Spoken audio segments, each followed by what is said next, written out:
Sud Radio Parlons Vrai, présidentielle 2022. Et chaque mercredi, le comparateur des programmes présidentiels. Pour en parler, Agnès Verdier-Molinier est avec nous, directrice de l'IFRAP, qui est la Fondation pour la recherche sur l'administration des politiques publiques, et le livre Le vrai état de la France, publié aux éditions de l'Observatoire. Oui, bonjour Agnès Verdier-Molinier. Bonjour Patrick. Alors, on va parler du pouvoir d'achat, parce qu'on dirait que tous les candidats courent derrière ce pouvoir d'achat. Oui, c'est clair. Les candidats ont vraiment compris que le pouvoir d'achat est maintenant le sujet de préoccupation principale des Français. Et c'est vraiment la fuite en avant pour proposer de booster ce pouvoir d'achat, et les milliards volent. Par exemple, à gauche, Fabien Roussel, Yannick Jadot veulent une revalorisation du SMIC à 1 500 € par mois. Mais le coût d'une telle mesure pour les employeurs, ce serait 53 milliards d'euros par an. C'est carrément infinançable. Anne Hidalgo et Jean-Luc Mélenchon, Christiane Taubira proposent aussi d'augmenter le SMIC.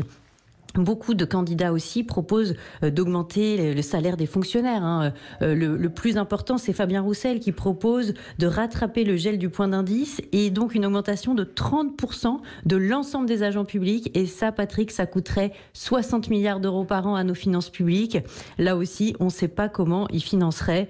Et bien sûr, Jean-Luc Mélenchon et aussi Yannick Jadot proposent d'augmenter les salaires des fonctionnaires. Oui. Et à droite, chère Agnès Verdier-Molinier? Alors à droite, Valérie Pécresse propose par exemple de convertir les RTT en salaires, sans limite ni charge patronale. Mais par exemple, rien que pour le paiement des RTT des fonctionnaires, on a fait le calcul à la Fondation IFRAP, ça coûterait 7 milliards d'euros par an. Donc là aussi, c'est un coût non négligeable. Oui, mais finalement, toutes ces mesures ne sont-elles pas illusoires? Est-ce qu'il ne faudrait pas plutôt proposer des solutions pour freiner l'inflation? Bah oui, c'est juste, Patrick, parce que le problème de cette question du pouvoir d'achat vient avant tout de l'augmentation des prix. Alors même si l'INSEE nous dit que l'inflation en 2021, elle a été de 2,8%, on a du mal à y croire parce que rien que, par exemple, les prix de l'énergie, ils ont augmenté l'année dernière de plus de 18%. Et puis, par exemple, Eurostat, qui est l'autre organisme de statistiques, mais au niveau européen, a calculé une inflation plus importante que celle de l'INSEE. Et puis, quand on se penche sur les modalités de calcul de cette inflation, on s'aperçoit par exemple que l'INSEE compte les dépenses de logement autour de 6% de notre budget mensuel, alors que beaucoup d'entre nous dépensons beaucoup plus pour nous loger. Et puis même si l'INSEE prévoit une inflation qui serait autour de 2,7% en 2022, on a beaucoup d'indicateurs qui nous disent que l'inflation va être beaucoup plus galopante que ça. Par exemple, Michel-Édouard Leclerc nous dit que ses fournisseurs lui demandent tous des augmentations autour de 5% des prix. Et alors là, on se pose la question, mais finalement, est-ce que l'État et la Banque centrale ne sont pas en train de laisser filer l'inflation exprès ? Et c'est une question qu'on peut se poser parce que ça permet de faire rentrer plus les impôts, les taxes, les cotisations. Et puis ça permet aussi de faire baisser la dette dans la richesse nationale en proportion, puisque le PIB augmente plus, la richesse nationale augmente plus, et bien la dette paraît plus petite. Merci l'inflation.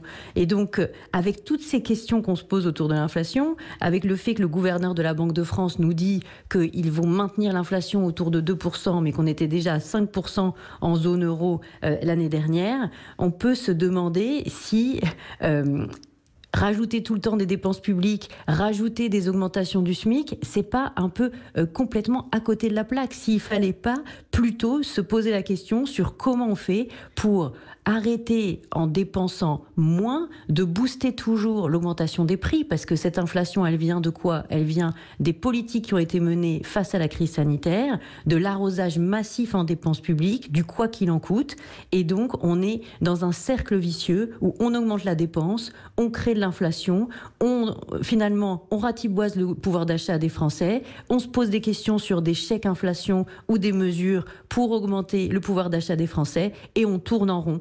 Donc nos candidats, au lieu de courir derrière le pouvoir d'achat, devraient proposer des mesures de freinage des dépenses publiques, relever les taux au niveau de la Banque centrale européenne, en tout cas proposer de le faire pour freiner vraiment l'inflation, comme le font les banques centrales américaines ou anglaises. Et ça préserverait beaucoup mieux le pouvoir d'achat de nos concitoyens. Merci Agnès Verdier-Molinier, directrice de l'IFRAP et auteur de ce dernier livre, Le vrai état de la France, publié aux éditions de l'Observatoire.